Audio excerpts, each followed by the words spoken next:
ہر طرف گہما گہمی تھی، دور دور سے لوگ خانہ کعبہ کی زیارت کو آئے تھے۔ وہیں وہ دونوں اس پاک زمین پر بیٹھے تھے، ان کا نکاح پڑھایا جا چکا تھا۔ اب وہ اس کے کندھے پر سر رکھے اس کو تلاوت کرتے سن رہی تھی۔ اس کی دلکش آواز اس کے کانوں میں رس گھول رہی تھی۔ ایک سکون دل و دماغ پر چھایا ہوا تھا۔ اس نے تلاوت ختم کرتے دعا کے لیے ہاتھ اٹھائے اور دعا مکمل کی اور سر جھکا کر اسے دیکھا جو اس کے کندھے سے لگی پرسکون تھی۔ کچھ پڑھ کر اس کے اوپر دم کیا۔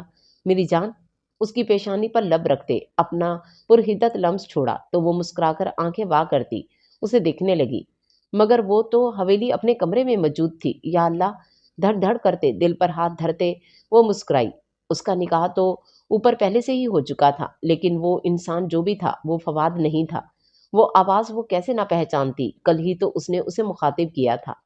چھوٹے خان، اس کی آواز کے ساتھ اس کی آنکھیں بھی حیرت اور بے یقینی آئی تھی۔ چھوٹے خان، ڈری سہمی سی لرزتی آواز اس کی سماعت میں آئی تو وہ جھٹ سے اٹھ بیٹھا اور ارد گرد دیکھا۔ وہ کہیں نہیں تھی، ہوتی بھی کیسے؟ وہ ابھی نامحرم تھی اس کی۔ اب تو آپ نے میرے خوابوں پر بھی قبضہ جما لیا ہے، وہ خود ہی کہتے مسکرایا۔ لبوں پر دل فریب سی مسکراہٹ کھل رہی تھی۔ اب گزارا ناممکن ہے خانی۔ وہ اپنے بالوں میں ہاتھ پھیرتے لبوں کو دانتوں تلے دباتے سوچنے لگا۔ دوپہر کے 2 بج رہے تھے۔ موسم بھی کافی خوشگوار تھا اور خلاف معمول آج ہر طرف گہری خاموشی چھائی تھی۔ حویلی میں کوئی ملازم نظر نہیں آ رہا تھا۔ اتنے میں حویلی کی در و دیوار دل خراش چیخ سے کانپ اٹھے۔ حویلی کے مکین جس میں دل نشیں شاہ بھی تھیں باہر آئے تو ان سب کی آنکھیں حیرت سے پھٹی۔ فواد صاحب گن ہانیہ کے سر پر رکھے کھڑے تھے اور ہانیہ بی بی گن اپنے سر پر محسوس کرتے ہی بے ہوش ہونے کے قریب تھیں۔ دل نشیں شاہ نے لب بھینجتے مسکراہٹ روکی۔ خان، یہ کیا کر رہے ہیں آپ؟ نرمین بیگم جلدی سے اس کے پاس آئیں۔ بس کرو مورے، کیا آپ کو نہیں معلوم کہ اس لڑکی کا رشتہ بچپن سے میرے ساتھ طے تھا؟ پھر بھی آپ لوگوں نے میری جان عذاب میں جھونک رکھی ہے۔ اس کی پیشانی پر گن کا دباؤ بڑھاتے وہ غصے سے پاگل ہوا۔ اعظم خان سینے پر ہاتھ باندھے ان کے ڈرامے دیکھ رہے تھے۔ لالا سائیں، آپ کی شادی شہزادی سے ہی ہوگی، آپ بے فکر رہیں، لیکن پلیز گن ہٹا دیں، داور نے مصنوعی پریشانی سے کہا تو اعظم خان نے اپنے ثبوت کو گھورا۔ یہ اولادیں کیوں بھول جاتی ہیں کہ ان کے باپ نے دنیا دیکھی ہے؟ ارے گن رکھو، اس کو تابے داری سے گن ہٹاتے دیکھ داور کا دل چاہا اپنا ماتھا دیوار میں دے مارے۔ میں تب تک یہ گن نہیں ہٹاؤں گا جب تک بابا سائیں نہ کہہ دیں کہ ہمارا نکاح آج ہی کرائیں گے۔ وہ زور سے بولا تو اعظم خان نے اس کی طرح قدم بڑھائے جسے دیکھتے فواد کی سانس رکی۔ ہانیہ کا وجود لرزنے لگا تھا۔ ہاں خان، چلاؤ گولی، ہم بھی دیکھیں اعظم خان کے بیٹے میں کتنا دم ہے۔ مونچھوں کو تاؤ دیتے وہ اطمینان سے اس کے اڑے رنگ دیکھنے لگے۔ بابا سائیں، کیا کہہ رہے ہیں آپ؟ مان جائیں نکاح کے لیے، داور نے کہا۔ فواد خان، گولی چلاؤ، وہ روبدار لہجے میں گویا ہوئے۔ فواد کا سانس رکا، داور کی طرف دیکھا جو دلنشیں شاہ کو دیکھ رہے تھے۔ دلنشیں شاہ کو پتہ چل چکا تھا کہ ان کے بھائی کو سب معلوم ہو چکا ہے۔ سانس روکے وہ اب اس تماشے کے ختم ہونے کا انتظار کر رہی تھی۔ ناٹک ہی کرنا تھا تو کم از کم گن ہی اصل رکھ لیتے۔ پلاسٹک کی گن اٹھا کر تم لوگ قتل کرنے چلے ہو۔ اس کے ہاتھ سے پلاسٹک کی گن لیتے وہ تو مسکرانہ نظروں سے داور خان کو دیکھتے ہنسے تو تذلیل سے اس کا چہرہ سرخ ہوا۔ داور، قاضی صاحب کو بلاؤ، آج ہی ان چاروں کے نکاح ہوں گے ہماری مرضی سے۔ وہ زوردار آواز میں دھاڑے تو ہانیہ سہم کر فواد کے پیچھے چھپی۔ وانیہ رائنا کے ساتھ باتوں میں مصروف تھی کہ تاکہ وہ باہر کے ناٹک کو دیکھ یا سن نہ سکے۔ داور مٹھیاں بھینچے وہاں سے واک آؤٹ کر گیا۔ بھائی جان، آپ کیوں تنگ کر رہے ہیں انہیں؟ بتا دینا کہ آپ یہ سب صرف داور کو دکھانے کے لیے کر رہے ہیں، دلنشیں شاہ نے منت بھرے لہجے میں کہا۔ بچے، آپ کے بھتیجے کی ضد توڑوانی ہے، میں چاہتا ہوں وہ خود مجھ سے کہے کہ اسے خانی اپنے نکاح میں چاہیے۔ وہ مونچھوں کو تاؤ دیتے مسکرائے۔ دلنشیں شاہ نے سر پکڑا، ادھر یہ ضدی باپ، وہاں ان کا پاگل بیٹا، دونوں ہی ضد چھوڑنے کا نام نہیں لے رہے تھے۔ وہ بچہ ہے لیکن آپ تو سمجھداری دکھائیں۔ آخری کوشش کی گئی مگر انہوں نے نفی میں سر ہلایا تو دلنشیں صاحبہ نے سر جھٹکا۔ یہ گھبراہٹ کیوں؟ کہیں آپ کو ڈر تو نہیں لگ رہا؟ ان دونوں کو اپنی انگلیاں مروڑتے دیکھ کر وانیہ شریر ہوئی تو ہانیہ نے اسے گھورا۔ گھبراہٹ کیوں؟ ہم کون سا کسی کا شوہر چوری نکاح کرنے جا رہے؟ بھائی ذاتی شوہر بنیں گے، تم چپ کر جاؤ ورنہ منہ توڑ دوں گی۔ اپنی گھبراہٹ کو غصے میں بدلتی وہ اس پر چڑھ دوڑی تو وہ زبان دکھاتی باہر کو بھاگی۔ بیٹا، آپ تیار ہیں؟ مہرو خان نے رائنا کے کمرے میں آتے پوچھا جو سادہ سے سفید فراک میں ریڈ حجاب چہرے پر بے تحاشا معصومیت لیے سفید پری معلوم ہو رہی تھی، اور ہانیہ بھی اسی طرح کے لباس میں موجود تھی۔ ماشاءاللہ، میری بچیاں کتنی پیاری لگ رہی ہیں، اللہ پاک کالی نظر سے بچائے۔ پیسے اس کے اوپر مارتے وہ اماں بھی کو غریبوں کو دینا کہتی اس کے ماتھے پہ لب رکھ گئی، جو مسکرا کر انہیں ہی دیکھ رہی تھی۔ ماں سائیں، رائنا نے دھیمے لہجے میں کہا، نہ جانے کیوں اس کا دل اداس تھا۔ بظاہر تو وہ ہنس رہی تھی، مگر اس کا دل کسی اپنے کے دکھ میں شریک ہوتا دکھی تھا، جبکہ ہانیہ تو ان کے دلنشیں شاہ کے گلے لگی رو پڑی۔ دلنشیں شاہ کی آنکھیں نم ہوئیں۔ آ جائیں، نیچے بلا رہے ہیں، خادمہ نے آ کر کہا تو مہرو بیگم نے ان کے گرد لال چادر اڑائی۔ کہاں رہ گئی مہرو؟ نرمین بیگم نے کہا کہ انہیں زنان خانے میں داخل ہوتے دیکھ وہ سب اپنی جگہ سے اٹھے۔ وہاں کئی عورتیں موجود تھیں، اسے لیے وہاں پڑے صوفے پہ بٹھایا گیا۔ حجاب میں وہ بہت خوبصورت لگ رہی تھی کہ اعظم خان اور دلاور خان نے زنان خانے میں قدم رکھا تو سب خواتین نے خود کو ڈھانپا۔ رائنا، دلاور خان، ولد دلاور خان، آپ کو داور خان کے نکاح میں دیا جاتا ہے، کیا یہ نکاح آپ کو قبول ہے؟ قبول ہے، کامتے ہونٹوں سے سرگوشی نما نکلا اور آنسوؤں کا ریلا بہتے نکاح نامے کو بھگو گیا۔ 3 بار قبول ہے کہنے پر دلاور خان نے جھک کر اس کے سر پر لب رکھے۔ اعظم خان نے اس پر داور کی اجرک اڑائی۔ ہانیہ فراز شاہ، ولد فراز شاہ، آپ کا نکاح فواد خان ولد اعظم خان کے نکاح میں دیا جاتا ہے، آپ کو یہ نکاح قبول ہے؟ اعظم خان نے پوچھا، مگر وہ کپ کپاتی خاموش بیٹھی تھی۔ آنسو اس کے گلابی ہاتھوں کو بھگو رہے تھے کہ سر پر باپ کا شفقت بھرا ہاتھ محسوس کر کے اس کے لرزتے دل کو ڈھارس ملی۔ قبول ہے، کپ کپاتے لب وہ نکاح نامے پر سائن کرتے۔ فراز شاہ کے گلے لگے رو پڑی۔ فراز شاہ نے اس کے اوپر فواد کی شال لپیٹی اور سر پر بوسہ دیتے ان دونوں کے لیے دعا کی اور زنان خانے سے نکلے۔ مہرو بیگم رائنا کے کو گلے سے لگاتے رو پڑی۔ دلنشیں بیگم بھی اسے خود میں سموئے رو رہی تھیں۔ وانیہ کا چہرہ تو خوشی سے کھل رہا تھا۔ آج سے یہ دونوں میری بیٹیاں، فکر مت کرنا، آپ دونوں ایک ماں سے دوسری ماں کے پاس آئی ہیں۔ دونوں، نرمین بیگم نے ان دونوں کو گلے سے لگاتے محبت سے کہا اور انہیں واپس سے روم میں لے جایا گیا۔ شہزادی نوافل ادا کر لیں شکرانے کے۔ رائنا نے اپنے گرد لپٹی شال نماز سٹائل میں لپیٹی۔ وضو وہ پہلے سے کر چکی تھی، وہ دونوں نفل پڑھنے میں مصروف ہوئیں۔ دوسری طرف فواد اور داور سے ایجاب و قبول کے بعد ان کی خوشحال مستقبل کے لیے دعا کی گئی اور مبارکباد کا سلسلہ جاری ہوا۔ داور کی خوشی کی انتہا نہ تھی، اس کی پری اس کی ہو چکی تھی، اس کی دنیا اسے مل چکی تھی۔ سب کی رضامندی کے ساتھ اس کے رب نے اسے خالی نہیں لوٹایا تھا۔ فواد بھی خوش تھا کہ اس کی بچپن کی محبت جو مل گئی تھی کچھ دیر پہلے۔ یہ کیا بک رہے ہو تم فواد؟ اعظم خان دھاڑے کہ فواد نے سر جھکا لیا۔ یہ سچ ہے بابا سائیں، اگر مجھے وہ نہ ملی تو میں اپنی جان دے دوں گا۔ خان کے بچے خود بچ گئے، مجھے پھنسا دیا، شرمسار لہجے میں کہتے وہ دل میں داور سے گویا ہوا۔ تم اپنے بھائی کے لیے مجھ سے الجھو گے؟ اگر اتنی ہی محبت ہے تمہارے بھائی کو تو آئے ہم سے کہے۔ وہ سخت نظروں سے اسے گھرتے دھیمی آواز میں غورائے۔ بابا جان، وہ بچہ ہے، میں کہہ رہا ہوں نا، آپ پلیز۔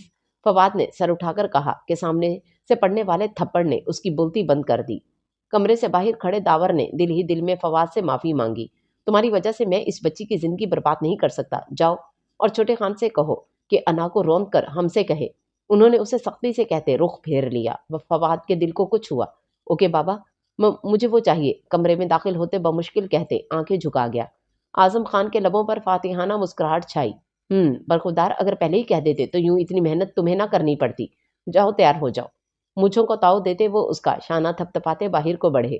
آئی ایم سوری بھائی، داور نے اس کے کندھے پر سے کندھا ملاتے اداسی سے کہا تو وہ مسکرایا۔ ارے خان صاحب، آپ تیار ہوں جلدی سے، آپ کی خانی آپ کا انتظار کر رہی ہیں۔ وہ شرارت سے کہتے اسے لیے اس کے روم میں آیا اور اس کی تیاری کروانے لگا۔ اپنے بھائی کی خوشی کے لیے وہ جان تک دے سکتا تھا۔ یہ تھپڑ تو معمولی سی چیز تھی۔ مغرب کی نماز کے بعد وہ دونوں تیار ہوئیں۔ روم میں بیٹھی تھی یلو فراک اور گرین چوڑی دار پاجامے کے ساتھ، گرین حجاب اور کندھوں پر داور کی شال لپیٹے۔ وہ حسن میں حوروں کو بھی مات دیتی تھی۔ سنہری آنکھوں میں میک اپ کے نام پر صرف کاجل تھا، جبکہ پیلا شرارہ پہنے ہانیہ نے فل میک اپ کر رکھا تھا۔ اس کے کالے بال پشت پر بکھرے ہوئے تھے، بھاری زیور پہنے وہ بہت پیاری لگ رہی تھی۔ آپی، مجھے ڈر لگ رہا ہے، ہانیہ نے رائنا کا بازو پکڑتے کہا۔ وہ جو خود نروس سی بیٹھی ہوئی تھی، اس کی معصوم شکل دیکھ گہری سانس خارج کرتی سیدھی ہو کر بیٹھی۔ ڈر کس چیز کا شہزادی؟ پتہ نہیں، عجیب سی شرم فیل ہو رہی، من کر رہا کہیں چھپ جاؤں۔ ہائے، ابھی میری عمر ہی کیا ہے جو شادی کرنے لگی ہوں۔ نم ہوتی گردن پر ہاتھ پھیرتی وہ رونے جیسی ہو گئی۔ اب وہ اسے کیا بتاتی کہ اس کی حالت ہانیہ سے الگ نہیں ہے۔ شہزادی اس سے پہلے وہ کچھ کہتی کہ وانیہ کے ساتھ کچھ گاؤں کی لڑکیاں اندر آئیں اور انہیں لیے باہر چلی گئیں۔ زنان خانے میں انہیں صوفے پر بٹھاتے وہ پیچھے ہوئی تو سبھی خانی کے حسین پرنور چہرے کو دیکھتے کچھ بولنے کے قابل ہی نہ رہے۔ وہ خوبصورت ہی اتنی تھی کہ سب اس کو حسرت بھری نظروں سے دیکھ رہے تھے۔ ماشاءاللہ دونوں بہت پیاری لگ رہی ہو۔ نرمین بیگم نے اس کے اوپر سے پیسے وارتے صدقے میں دیے اور ان دونوں کی پیشانی چومی۔ دلنشیں اور مہرو بھی ان کی بلائیں لیتے رسم کرنے لگی۔ چھوٹی سی پیالی میں اپٹن پڑا تھا، سب باری باری آتے ان کے گال ہاتھ اور پاؤں پر اپٹن لگا رہی تھی۔ سب کی نظریں تو بس رائنا پر ٹکی تھیں جو بنا میک اپ کے ہی اتنی چمک رہی تھی۔ مورے، ہانیہ نے دلنشیں شاہ کو بلایا تو وہ اس کی طرف جھکی۔ مورے، میری کمر دکھ رہی ہے، اللہ کا واسطہ ہے بس کر دیں اور چھوڑائیں کمرے میں۔ 2 گھنٹے ہو چکے تھے انہیں ایک ہی جگہ پر بیٹھے تو وہ مسکین سی صورت بنا گئی۔ وانیہ بہنوں کو اوپر لے جائیں، ہم کھانا بھجواتے ہیں۔ نرمین بیگم نے رائنا کی تھکن سے سرخ ہوتی رنگت دیکھ کر کہا تو وہ سر ہاں میں ہلاتے انہیں اپنے کمرے میں چھوڑ گئی۔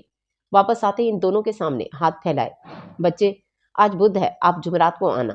داور نے اس کے ہاتھ کو دیکھتے نرمی سے کہا تو جہاں فواد کا کہکا گونجا وہیں وانیہ نے خفگی سے اسے گھورا۔ لالا، ہم آپ کو فقیر نہیں لگتے ہیں تو ٹھیک، جائیں یہاں سے۔ ارے نہیں نہیں گڑیا، یہ لو۔ داور نے ایک گفٹ اس کے ہاتھ میں پکڑایا اور نظر چرا کر فواد کو آنکھ مارتے اپنی بیویوں کو دیکھنے کے لیے اندر چلے گئے۔ اف مورے، خوشی خوشی جیسے ہی وانیہ نے گفٹ کا ڈبہ کھولا ایک مکہ سیدھا اس کے ناک پر بجا۔ کچھ پل تو وہ صدمے میں کھڑی رہی، پھر ہوش میں آتے جی ہی اور پاؤں پٹکتے دلنشیں شاہ کے پاس جانے لگی۔ وہ جو اس کی شال میں سرخ چہرہ چھپائے بیڈ پر لیٹی تھی، آہٹ پر دل کی رفتار تیز ہوئی تو وہ شال کا گھونگھٹ بنائے اٹھ بیٹھی۔ اب تو میں اس پردے کو بھی ہمارے درمیان آنے کی اجازت نہیں دوں گا خانی۔ اس کے گھونگھٹ کو اٹھائے وہ ذومعنیت سے بولا تو رائنا کو اپنا دل کانوں میں گونجتا محسوس ہوا۔ ماشاءاللہ، اس کا گھونگھٹ ہٹائے وہ اس کی جانب دیکھتے بے ساختہ اس کے منہ سے نکلا تو رائنا خود میں سمٹی، شرم سے بھاری ہوتی پلکیں لرز رہی تھیں۔ عجیب سی کیفیت تھی اس کی پرتپش نظروں کا اثر تھا کہ وہ پہلو بدلتی جیسے کہیں چھپ جانا چاہتی ہو۔ اس کا گلال بکھرتا چہرہ اس کے دل کی دھڑکن بڑھا گیا۔ میں بہت خوش نصیب ہوں جو مجھے آپ ملی۔ اچانک ہی وہ بیڈ پر لیٹ کر اس کی گود میں سر رکھ گیا۔ رائنا نے گھبرا کر اسے دیکھا، ایک لمحے تو جیسے دل دھڑکنا بھول گیا۔ بھوری چمکتی آنکھیں، مغرور کھڑی ناک، انابی لبوں پر دل فریب سی مسکراہٹ، ہلکی بیئرڈ، نظروں سے ہی دل میں ماشاءاللہ کہتے وہ نظریں اس کے گلے میں پہنی چین کو دیکھنے لگیں۔ اس کی نرم و نازک سی گلابی ہاتھوں کو پکڑ کر اپنے سینے پر رکھا تو رائنا خود میں سمٹی۔ آپ کبھی جھوٹ نہیں بولتی نا؟ بری آنکھوں میں خمار کی سرخی لیے وہ اس کی نم ہوتی گردن اور سرخ ہونٹوں کو دیکھتے نظریں چرا گیا۔ رائنا نے اسبات میں سر ہلایا، بولے اور میری طرف دیکھے۔ اس کی چن کو پکڑ کر چہرہ اپنی طرف کیا، بری آنکھوں میں عشق کی آتش۔ وہ گھبرا کر اس کی آنکھوں پر ہاتھ رکھ گئی۔ اس کے نازک سے ہاتھ اپنی آنکھوں پر محسوس کر وہ دلکشی سے مسکرایا۔ کاش یہ لمحے کبھی ختم ہی نہ ہوتے۔ وہ اس کے ہاتھ کو لبوں سے چھوتے پھر سے اپنے سینے پر رکھ گیا۔ جی تو بتائیں میں آپ کو کیسا لگتا ہوں؟ بے باک سی نگاہیں اس کے حجاب میں لپیٹے حسین چہرے کو دیکھنے لگا۔ اس کے سوال پر رائنا گڑبڑائی۔ بتائیں، اپنے نئے نئے شوہر کی بات نہیں مانیں گی آپ میرے مجازی خدا ہیں، مجھے بہت عزیز ہیں۔ وہ نظریں جھکا کر گویا ہوئی۔ دل کے کورے کاغذ پر داور خان لکھ دیا گیا تھا، اس کے ساتھ ہوتے دل بھی پرسکون تھا۔ کیا آپ کو مجھ سے محبت نہیں؟ دھڑکتے دل سے پوچھا، کہیں وہ انکار نہ کر دے۔ روم روم اس کی جواب کا منتظر تھا۔ رائنا کی خوشبو دار سانسیں وہ اپنے چہرے پر محسوس کرتے اس کی آنکھوں میں خمار چھایا تھا۔ مجھے آپ کی سیرت پسند ہے، آپ کا سب سے عزت سے بات کرنا، صنف نازک کو عزت و احترام دینا، میرے دل میں آپ کے لیے بہت عزت ہے۔ اور نکاح کے 3 بولوں میں اتنی طاقت ہے کہ وہ 2 انجانوں کو بھی ایک دوسرے سے محبت کرنے پر مجبور کر دیتی ہے۔ بنا کچھ کہے ہی وہ اسے مزید اپنا دیوانہ کر گئی۔ اس کا دل کر رہا تھا وہ بولتی رہے اور وہ اسے سنتا رہے۔ عجیب سی کشش تھی کہ اس کا من کیا بھاڑ میں جائیں رسمیں، انہیں ہمیشہ کے لیے خود میں چھپا لے، مگر پھر اعظم خان کو یاد کرتے اس نے کانوں کو ہاتھ لگایا۔ آپ کے ہاتھ بہت گرم ہیں، آپ اپنے شوہر سے بہت وفادار ہوں گی رائنا۔ آنکھیں بند کرتے وہ اس کے ہاتھوں پر گرفت مضبوط کرتے بولا۔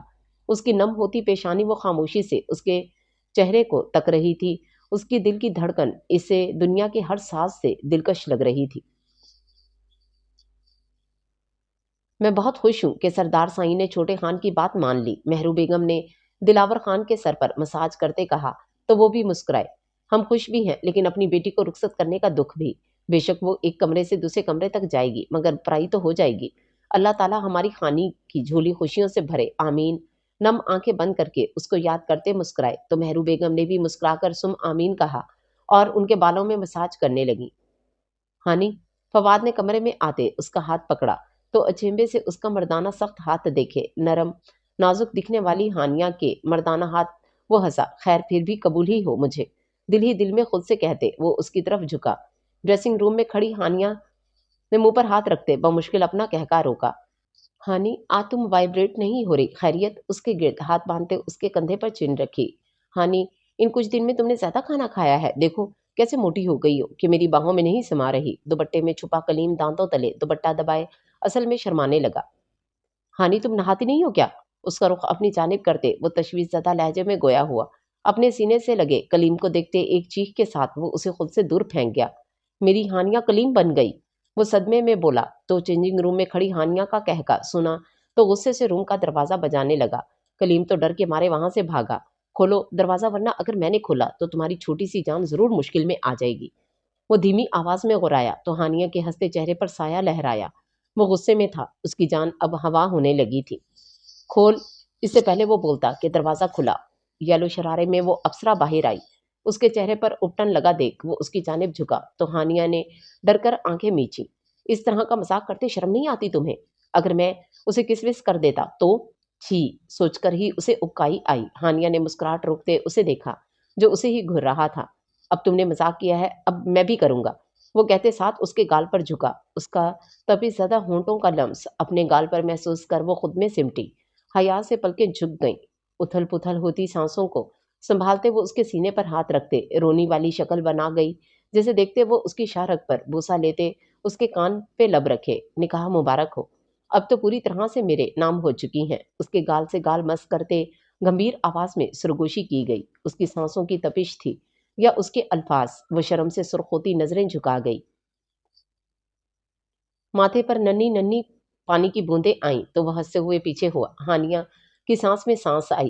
ویسے تو میں جانتی تھی کہ میرے بھتیجے ذرا بے شرم ہیں، لیکن اتنے بے شرم ہیں یہ مجھے آج پتا چلا۔ دلنشی بیگم کی آواز پر وہ دونوں تیر کی طرح سیدھے ہوئے اور مڑ کر بند دروازے کو کھولا۔ پھوپھی جان، میں تو بس مبارکباد دینے آیا تھا، وہ کھسیانی ہنسی ہنستے بولا تو دلنشین شاہ نے اس کو اور پیچھے کھڑی ہانیہ کو گھورا جو شرم سے مرنے والی ہو گئی تھی۔ جلدی سے ڈریسنگ روم میں گھسی، وہ بھی دانت دکھاتے وہاں سے چلتا بنا۔ یہ خان کہاں گیا، کہیں شادی کے بعد بھاگ نہ گیا ہو، اعظم خان نے تنزیہ کہا تو نرمین بیگم نے خفگی سے انہیں دیکھا۔ حد کرتے ہیں آپ بھی سرکار سائیں، وہ آپ کی ہی اولاد اپنی بیوی کے کمرے میں ہے جناب، نرمین بیگم نے جلدی میں کہا اور خود ہی شرما گئی تو اعظم خان نے کہکا لگایا، بیگم آپ بھولی نہیں ان دنوں کو، ویسے کتنے حسین دن تھے، ہم بھی حسین تھے جی، اب تو آپ بڈھے ہو گئے ہو، وہ ہنس کر بولی تو اعظم خان نے انہیں گھورا، پھر میں نے خیزی سے مسکرائے، اگر آپ اجازت دیں تو ہم آپ کو اپنے انداز میں بتانا چاہتے ہیں کہ ہم ابھی بھی جوان ہیں۔ استغفار خان سائیں، آپ کے 2 جوان بچے ہیں جن کی آج شادی ہے اور آپ یہ، وہ سرخ چہرے سے گویا ہوئی۔ اعظم خان نے سوالیہ نظروں سے اسے دیکھا تو شرما کر پلو کو انگلیوں میں مروڑنے لگی۔ جہازی سائز بیڈ پر لیٹے اس شہزادے نے جیسے ہی کروٹ لی تو ایک دل فریب سی خوشبو اپنے ارد گرد پھیلتی محسوس ہوئی۔ خمار سے سرخ ہوتی آنکھیں واہ کرتے بیڈ پر دیکھا وہ وہاں موجود نہیں تھی۔ وہ اٹھا، ارد گرد دیکھا تو وہ جائے نماز پر بیٹھی نماز پڑھنے میں مگن تھی۔ سفید دوپٹے کے حالے میں لپٹا اس کا روشن چہرہ وہ بنا پلک جھپکائے اسے تکے گیا۔ سفید ہیرے کی طرح دمکتی رنگت، جھکی ہوئی سنہری آنکھوں پر گھنی لمبی پلکیں، چھوٹی سی ناک، چھوٹی سی نوز پن جس پر ہیرا جڑا ہوا تھا جو اس کی خوبصورتی کو مزید بڑھا گیا تھا۔ سرخ ہونٹ کچھ پڑھنے میں مصروف تھے، اس کے ہلتے لبوں کو اس نے لمبی سانس بھری، خماری بھری نگاہوں میں مدہوشی چھانے لگی تھی۔ سادگی میں وہ اتنی حسین لگتی تھی، جب ہتھیاروں سے لیس ہو کر اس کے لیے سنگھار کرے گی تو وہ اس کو دیکھتے دیکھتے ہی زندگی گزار دے گا۔ آنکھیں بند کرتے وہ بیڈ پر لیٹا، رائنا نے جائے نماز لپیٹ کر رکھی اور کچھ پڑھتے اس کی طرف آئی جو سونے کی ایکٹنگ کر رہا تھا۔ وہ جھکی، کچھ پڑھ کر اس پر پھونکا اور لرزتے ہاتھوں سے اس کے کندھے کو ہلایا۔ خان سائیں، نماز قضا ہو جائے گی، وہ اس کے چہرے کو تکتے گویا ہوئی جو انابی لبوں کو بھینجے، چوڑی پیشانی پر بے ترتیب بال، وہ رب کا جتنا شکر ادا کرتی کم تھا۔ وہ شہزادہ دل کا بھی خوبصورت تھا، رات کو وہ اسے بچپن سے لے کر اب تک کی کہانی بتا چکا تھا۔ کیا پڑھ کر پھونک رہی ہیں خانی؟ بندہ بشر پہلے ہی آپ کے عشق میں سر سے لے کر پاؤں تک ڈوبا ہوا ہے، وہ اچانک اٹھ بیٹھا۔ اس کے یوں اچانک اٹھنے پر اس پر جھکی رائنا کے نازک لب اس کے گال پر مس ہوئے۔ وہ گھبرا کر پیچھے ہوئی۔ خوف سے ایک بار تو دل نے دھڑکنا ہی چھوڑ دیا۔ ریلیکس، اس کے نرم لمس محسوس کرتے وہ سرشار ہوا، مگر اس کے خوف سے سفید پڑتے چہرے کو دیکھ وہ نرمی سے بولا تو رائنا نے پیشانی پر سے پسینہ صاف کیا۔ نماز، وہ مختصر سا بولی تو اس کی پتلی حالت دیکھ وہ اسے شانوں سے پکڑتے اپنے قریب کر گیا۔ رائنا نے سانس روکے اس کو دیکھا۔ خانی، ڈرنا گھبرانا چھوڑ دیں، میں آپ کا شوہر ہوں، آپ مجھ سے ایزی ہو کر بات کیا کریں۔ یوں ڈریں گی تو مجھے لگے گا کہ میں کوئی ظالم روڈ ہیرو ہوں جو اپنی پھولوں جیسی بیوی کو ٹارچر کرتا ہے۔ اس کی پیشانی پر لب رکھتے وہ نرمی سے کہتے، آخر میں شریر ہوا تو رائنا بھی مسکرائی۔ خوش رہا کریں، آپ کی ہنسی بہت پیاری ہے۔ اس کے ہونٹوں پر نظریں جمائے وہ گمبھیر آواز میں سرگوشی نما بولا تو رائنا کے دل کی دھڑکن نے رفتار پکڑی اور ٹائم کو دیکھتا داور مسکرا کر پیچھے ہٹا اور واچ اٹھاتے باہر کو بڑھا، مگر واپس آتے اس کے گال پر لب رکھتے وہ اپنے لفظوں سے اسے سرخ کرتے باہر بڑھ گیا۔ اور سناؤ کیسی رہی ملاقات؟ صبح ہوتے ہی وہ اس کے سر پر ہوئی تو ہانیہ نے اسے گھورا۔ چڑیل، تم نے ہی ماما کو بھیجا تھا نا؟ بڑی کوئی میسنی بدتمیز ہو۔ جب تمہاری شادی ہوگی نا تو دیکھنا میں کیا کروں گی۔ وہ جلے دل سے اسے گھورنے لگی تو وانیہ نے کہکا لگایا، شکر مناؤ کہ میری وجہ سے بچ گئی، ورنہ جو تم نے کلیم لالا کے ساتھ فواد لالا سے جو مذاق کیا ہے پکا تمہاری کٹ لگنی تھی۔ وہ فخر سے کالر جھاڑتے بولی۔ اب کی بار ہانیہ نے بھی اسے تشکر بھری نظروں سے دیکھا۔ وہ نہ ہوتی تو پتہ نہیں فواد اسے کیا کہتا۔ چلو کھانا کھاؤ، پھر خانی آپ کے پاس چلیں گے۔ مہندی کے لیے تیار بھی تو ہونا ہے۔ مہندی کا دن جیسے پر لگا کر اڑا۔ فواد اور داور نے رائنا اور ہانیہ سے ملنے کی کوشش کی، مگر ہر بار ناکام ہو جاتے کیونکہ اعظم خان نے ان کی نگرانی کی ذمہ داری وانیہ شاہ کو دی تھی، جو ہر جگہ ٹپک جاتی تھی۔ اور آج وہ دن آ ہی گیا جب ان کی شہزادیاں اپنے شہزادوں کے دلوں کو اپنے حسن سے گھائل کریں گی۔ وہ دونوں مردان خانے میں بیٹھے بوریت سے سب کو دیکھ رہے تھے۔ نکاح تو پہلے ہی ہو چکا تھا، اب بس رخصتی ہونی تھی۔ لالا چلو بھاگ چلتے ہیں۔ وائٹ کلف لگے سوٹ، بلیک ویسٹ کوٹ پہنے، سفید مردانہ پیروں میں کھسا پشاوری چپل پہنے وہ اس قدر حسین لگ رہے تھے کہ اعظم خان انہیں دیکھنے سے گریز برت رہے تھے کہ کہیں ان کی ہی نظر نہ لگ جائے ان کے سپوتوں کو۔ چلو مگر اپنی بیویاں سیم ڈریسنگ کیے؟ فواد نے پوچھا تو داور مسکرایا۔ یقیناً وہ اب تک اپنے روم میں پہنچا دی گئی ہوں گی۔ بابا جان میں ذرا امپورٹنٹ کال کر کے آتا ہوں۔ فواد کو آنکھ مارتے وہ اعظم خان سے کہتے باہر کو بڑھا۔ بابا سائیں میں کلیم سے مل کر آتا ہوں۔ فواد بہانہ بناتے وہاں سے نکلا۔ پیچھے سے وہ مسکرائے۔ کیا ہوا بھائی جان؟ ان کو مسکراتے دیکھ دلاور خان نے پوچھا۔ چھوٹے، یہ آج کل کے بچے بھی نا خود کو بہت ہوشیار سمجھتے ہیں، اپنے باپ کو پاگل بنا لیں، یہ اتنے سمجھدار نہیں ہیں۔ دلاور خان نے داور اور فواد کے خالی جگہ دیکھتے سمجھتے مسکراہٹ دبا گئے۔ سفید گلاب سے سجے اس روم میں ہر چیز نفاست سے سجی اس کے مالک کے اعلیٰ ذوق کا پتہ دے رہی تھی۔ ہر طرف پھولوں اور اس نازک جاں کی مسحور کن خوشبو پھیلی تھی۔ بلڈ ریڈ لہنگا اور گولڈن چولی جو اس کی خوبصورتی کو مزید چار چاند لگا رہی تھی، سرخ حجاب میں برائڈل میک اپ کے ساتھ وہ یقیناً داور خان کو مدہوش کرنے کا ہر طریقہ اپنائے ہوئے تھی۔ اپنا ڈیزائن کیا ہوا برائڈل لہنگا پھیلا کر بیٹھی وہ نروس ہو رہی تھی، اپنے سرخ ہونٹ چباتی داور کا انتظار کر رہی تھی۔ گھبراہٹ کے مارے اس کی ہتھیلیاں بار بار نم ہو رہی تھیں، دل بھی ایک عجیب لے پر دھڑک دھڑک کر پاگل ہو رہا تھا۔ پورے دن کی رسمات کے بعد اس کی کچھ دیر پہلے ہی داور کے روم میں بٹھایا گیا تھا۔ پورے دن کی تھکان ایک ہی جگہ بیٹھ بیٹھ کر وہ تھک چکی تھی۔ کچھ سوچ کر وہ چینج کرنے کے غرض سے بیڈ سے اٹھنے لگی کہ دروازہ ناک ہوتے کھلا۔ وہ گھونگھٹ سنبھالتے مڑی، دروازہ لاک کرتے وہ مڑا تو کمرے میں پھیلی اس دل فریب خوشبو کو نتنوں کے ذریعے خود میں اتارا۔ اس کی طرف آیا جو اس کی اجرک سے گھونگھٹ کیے سرخ لہنگے میں پور پور اس کے لیے سجی بت بنی کھڑی تھی۔ گھڑی اور موبائل سائڈ ٹیبل پر رکھتے آستین کو کونیوں تک فولڈ کرتے وہ بیڈ پر بیٹھا اور اسے دیکھنے لگا جو ابھی تک ویسے ہی بت بنی کھڑی تھی۔ خانی کیا آپ کھڑے ملک سے آئی ہیں؟ گھمبیر بھاری لہجے میں کہتے وہ بازو پھیلاتے بیڈ پر لیٹ گیا۔ آنکھیں بند کرتے اپنے جذباتوں کو بند باندھنا چاہا، مگر اب کہاں ممکن تھا۔ وہ پری تو اب اس کی ملکیت تھی، وہ حق رکھتا تھا اس پہ۔ اس کی گھمبیر آواز سماعت ہوئی تو وہ دھڑ دھڑ کرتے دل پر ہاتھ رکھتے کانپتے ہوئے بیڈ کے قریب آئی اور اپنی انگلیاں مروڑتے اسے دیکھنے لگی جو بیڈ کے بیچوں بیچ پھیل کر سو رہا تھا۔ کچھ سوچ کر وہ صوفے کی طرف بڑھنے لگی کہ وہ اس کی کلائی تھامتے وہ اسے اپنے اوپر کھینچ چکا تھا۔ کھینچنے پر اس کی اجرک اس کے گالوں تک آ چکی تھی، اس کے سرخ ہونٹ بے پردہ ہوئے۔ رائنا نے سانس روکی، بڑی بڑی آنکھیں کھول کر اسے دیکھا۔ اس کی سانسوں کی تپش سے اس کے ہونٹ اور گردن جھلسنے لگے تھے۔ اس کی نظریں اس کے کٹاؤ دار سرخ ہونٹوں پر جمی گھونگھٹ میں نظر آتے سرخ ہونٹ اس کے گلے میں گلٹی ابھر کر معدم ہوئی۔ خشک ہونٹوں کو تر کرتے دھڑکتے دل کے ساتھ وہ ایک ہاتھ سے اس کا گھونگھٹ ہٹا گیا۔ رائنا نے خوف سے آنکھیں میچی تھیں، ڈر کے مارے وہ پسینے میں شرابور ہوتی وہ اس کے سینے پر نازک ہاتھوں کا دباؤ بڑھا گئی۔ بنا کچھ کہے ہی وہ اس کی جان لینے کے در پہ تھا۔ وہ تو جیسے اس کے حسین چہرے میں کھو ہی چکا تھا۔ لمبی گھنی میچی خمدار لرزتی پلکیں، گلابی گالوں پر سایہ فگن تھی، ستواں ناک میں نتھ جس کے موتی اس کے سرخ ہونٹوں کو چھوتے اسے اپنا رقیب معلوم ہو رہے تھے۔ سانس لیں، گمبھیر سرگوشی ہوئی، خمار سے اس کا لہجہ بھاری ہو رہا تھا، مگر وہ تو سن ہی نہیں رہی تھی، بس تھر تھر کانپے جا رہی تھی۔ اس کی کمر پر ہاتھوں کی گرفت مضبوط کرتے اس کے چہرے پر پھونک ماری تو رائنا کا چہرہ پل میں سرخ اناری ہوا۔ اس کی سانس میں سانس بھرتے دل فریب سی خوشبو اپنے میں محسوس کرنے لگی۔ ہاتھ بڑھا کر وہ اس کی نتھ اتارنے لگا۔ اس کے لمس پر رائنا نے بڑی بڑی سنہری آنکھیں کھول کر اسے دیکھا۔ سنہری کاجل سے بھری آنکھیں بھوری آنکھوں سے چار ہوئیں۔ دونوں کے دلوں کی دھڑکن ایک دم بڑھی۔ وہ کچھ لمحے تو کچھ اور سوچنے کے قابل ہی نہ رہا۔ کتنی خوبصورت تھی وہ! بے خودی میں اس کی آنکھوں پر لب رکھتے وہ کسی اور ہی جہاں میں پہنچا۔ سکون کی ایک لہر اسے اپنی نس نس میں اترتی محسوس ہوئی۔ رائنا اس کے لمس پر سٹل ہوئی۔ کیا نہیں تھا اس لمس میں؟ شدت، جنون، ضد، بے پناہ چاہت، اور اس کی ریڑھ کی ہڈی میں سنسنی پیدا ہوئی۔ کئی پرفسوں لمحے گزر گئے، وہ اس سے جدا نہ ہوا۔ شاید وہ ایسے ہی اسے اپنے قریب اپنے سینے سے لگائے رکھنا چاہتا تھا۔ رائنا نے مہندی سے سجے ہاتھوں سے اس کے سینے پر رکھے تو چوڑیوں کی دل نشیں آواز مینی خیز سی خاموشی میں عجیب سا ارتعاش پیدا کر گئی۔ نہ چاہتے ہوئے بھی وہ نرمی سے پیچھے ہوا۔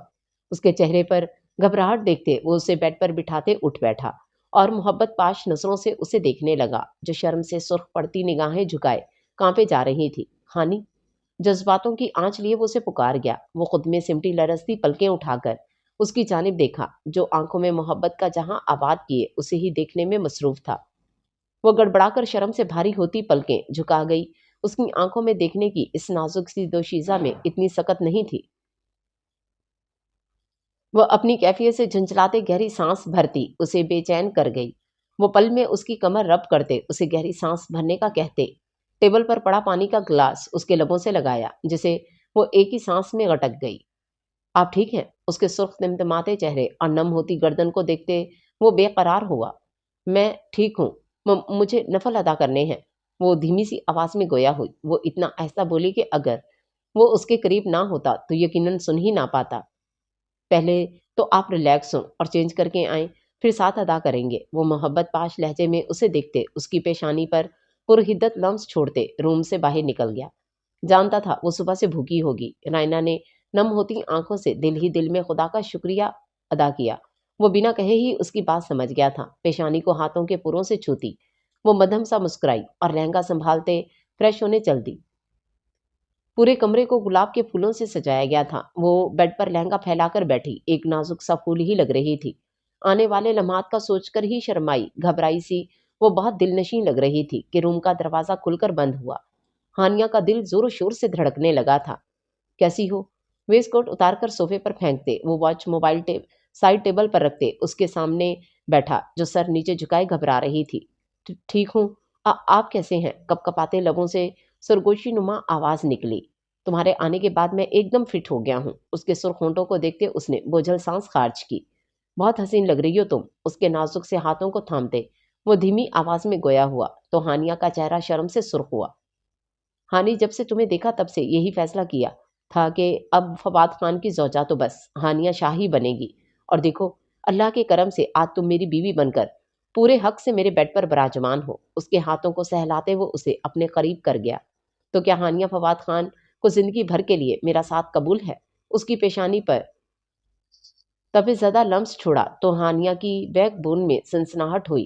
شرم سے سرخ پڑتے وہ اس کے سینے میں منہ چھپا گئی۔ خود سپردگی کا عالم تھا۔ میں وعدہ کرتا ہوں ہانیہ، ہمیشہ ہر قدم پر مجھے اپنے ساتھ پاؤ گی۔ میری ذات سے تمہیں کبھی کوئی تکلیف درد نہیں ملے گا۔ گمبھیر سرگوشی کرتے وہ اس پر جھکا جو صرف اس کی تھی۔ کمرے کے اندھیرے کمرے میں چوڑیوں کی چھنکار ماحول کو مزید مینی خیز بنا رہی تھی۔